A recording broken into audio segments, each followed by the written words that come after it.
Bonjour à tous, bonjour à toutes mes amis merengues, j'espère vous retrouver au meilleur de votre forme. Hier, le Real Madrid qui a marqué le coup avec cette victoire 4-2 au Bernabéu face à Séville. Une victoire qui permet aux hommes de Carlo Ancelotti d'être actuellement deuxième à seulement un point de l'Atlético Madrid et d'avoir 2 points de plus que Barcelone qui est maintenant troisième avec un match en moins par rapport aux culés.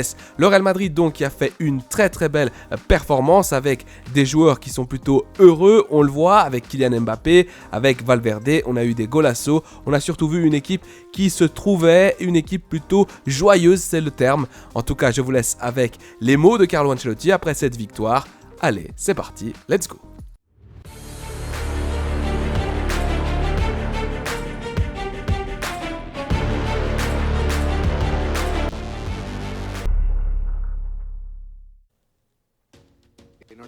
Félicitations pour cette victoire. L'équipe termine deuxième en 2024. 1 point derrière l'Atlético et 2 devant Barcelone. Et Kylian Mbappé disait justement à la télé qu'il avait touché le fond à Bilbao et qu'il avait ensuite compris ce qu'il devait faire. Je voulais que vous évaluiez, au-delà de la victoire d'aujourd'hui, l'autocritique de ce vestiaire au cours de ces dernières semaines. Comment avez-vous senti le vestiaire et comment il s'est relevé après ces moments difficiles ? Eh bien, je pense, au niveau de l'autocritique, je pense que nous avons clarifié ce qui nous manquait. À savoir un peu d'attitude, d'engagement collectif, courir un peu plus. Et nous avons recommencé à bien faire les choses, comme nous devons le faire.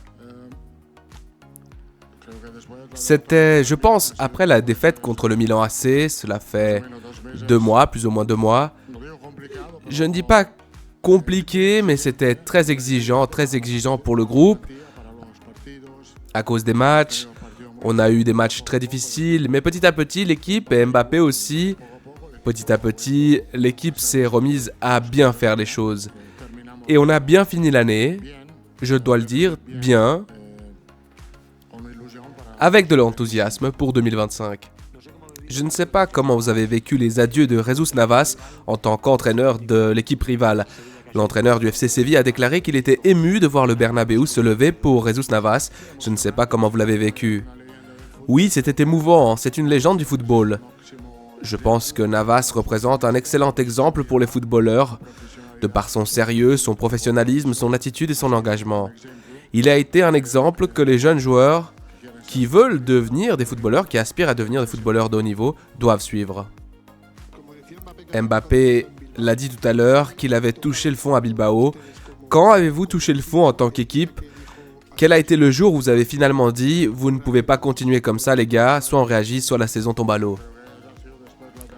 Eh bien je pense que c'était après la défaite contre le Milan. Je pense que nous avons réglé les choses dans le vestiaire en parlant très franchement. Nous étions tous d'accord pour dire que c'était peut-être ça le problème. Nous sommes bien revenus et nous avons réglé ce problème. Je voudrais approfondir la phrase de Mbappé. J'ai touché le fond. Pour un joueur de sa stature, de classe mondiale, un super crack, qu'est-ce que cela signifie d'entendre cela de la part d'un tel footballeur ? Eh bien, il a été autocritique. C'est pour cela qu'il s'est rapidement sorti d'une situation qui aurait pu être compliquée pour lui. Il est sorti en montrant toutes ses qualités. J'ai dit hier que la période d'adaptation était terminée et aujourd'hui il a démontré que j'avais raison de temps en temps. Vous avez mentionné à plusieurs reprises cette défaite contre le Milan. La défaite contre Milan survient après le 0-4 contre le Barça. 2 défaites dans ce club sont généralement le symptôme d'une crise.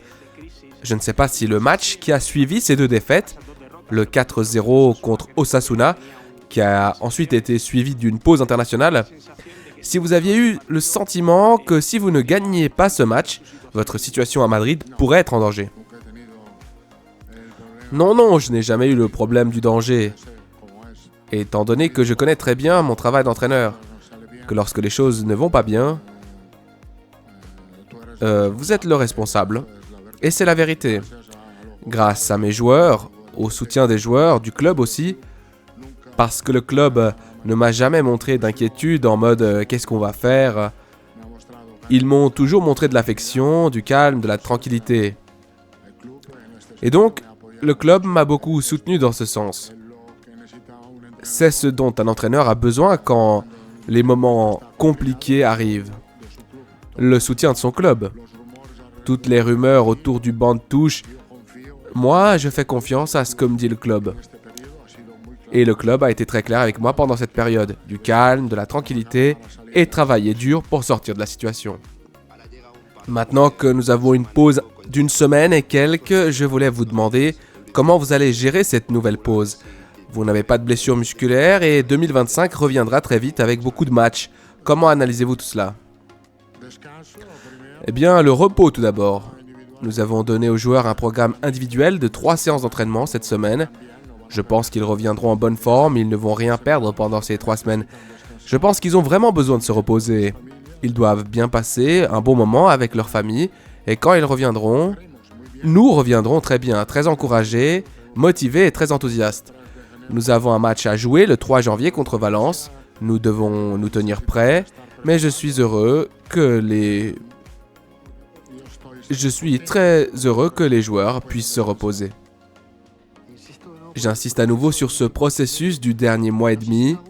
Je ne sais pas si à un moment donné, vous avez envisagé, disons, de prendre un tournant, de toucher d'autres touches, de vous éloigner de ce que vous faisiez, voire peut-être de ce que vous pensiez devoir faire pour essayer de trouver un moyen finalement de rassembler cette équipe. Eh bien, l'évaluation que nous avons faite était évidemment, comme je l'ai dit, de nous engager davantage sur le plan défensif et de réfléchir aux faiblesses que nous avions et que nous avons encore.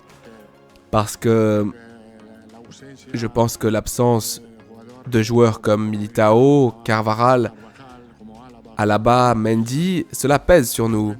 Nous avons essayé de renforcer nos qualités, les qualités que nous avons en essayant de mieux activer nos attaquants devant. Et je pense que cela a pu se voir dans les derniers matchs sur le plan offensif. Aussi parce qu'évidemment Mbappé est bien meilleur, parce que Bellingham a commencé à marquer, parce que Rodrigo est de retour. En attaque, devant, nous avons fait les choses très bien au cours des derniers matchs.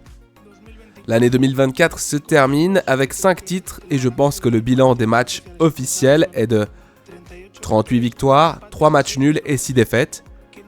Comment Carlo Ancelotti évalue-t-il son équipe en 2024? Quelle note? La note de l'équipe? Remarquable. Parce que l'équipe s'est très bien comportée, très bien débrouillée à tous les points de vue. Cela a été, comme nous l'avons déjà souligné à plusieurs reprises, la saison dernière a été fantastique. Nous avons commencé avec un peu plus de difficultés cette saison, mais je pense que nous avons été capables, grâce à l'attitude des joueurs, de régler la situation à temps pour être, comme je l'ai dit, très impatient d'être en 2025. Mais il est très difficile d'avoir à nouveau une année comme celle-là, de la répéter. Nous allons essayer, oui, nous allons essayer de répéter parce que la qualité de notre équipe est très élevée. Vous alliez faire entrer Fran Garcia et Enrique à la fin du match et avec le but de Luque Bacchio, vous avez arrêté le changement. Je ne sais pas s'ils sont partis très fâchés et si vous avez dû leur parler pour leur expliquer. Non, je n'ai pas eu le temps de leur expliquer. Mais je pense qu'ils l'ont compris parce que je ne voulais pas modifier et réouvrir un match qui me semblait terminé quand on a marqué le 4e but. Ils auront évidemment le temps en 2025 de profiter, de prendre leur chance, leur opportunité. Aussi, dans cette dernière période, Fran Garcia nous a beaucoup aidés. Et cela étant dit, je vous souhaite à tous un joyeux Noël. Nous sommes arrivés au bout, tous, vivants. Moi, mais vous aussi, parce qu'avec toutes les conférences de presse que j'ai données, je pense parfois que cela peut être un peu ennuyeux pour vous. Je vous souhaite un joyeux Noël. Mes amis merengues, cette vidéo touche à sa fin. J'aimerais vous remercier pour tout le soutien. Cette année 2024 qui est terminée pour le Real Madrid avec une belle victoire 4-2 à la maison face à Séville. Un Real Madrid, comme je le disais, qui est actuellement 2e avec seulement un petit point de retard par rapport à l'Atlético Madrid. Le Real Madrid qui finit bien son année avec cette coupe intercontinentale face à Pachuca et cette victoire qui lui permet de dépasser Barcelone et de se rapprocher de la tête du championnat. Un Real Madrid qui est donc boosté par ses récentes performances. On dirait qu'au niveau individuel, des joueurs se sont libérés, notamment Kylian Mbappé après son entrevue avec Click. Il est maintenant, en tout cas, il semble plus joyeux sur le terrain. Une équipe qui semble se trouver, un Real Madrid qui est boosté. J'espère que les joueurs vont prendre du plaisir pendant ces vacances, pendant ces fêtes de fin d'année et qu'ils vont revenir en janvier 2025 avec le maximum de force. Et si je ne me trompe pas, on a déjà un match le 3 janvier face à Valence, donc il faudra être prêt. Pour moi, c'est tout bon. À la Madrid y nada más. Passez de bonnes fêtes les merengues. Je vous dis à tout bientôt. Prenez soin de vous, des vôtres et de votre famille. C'est le plus important. Allez.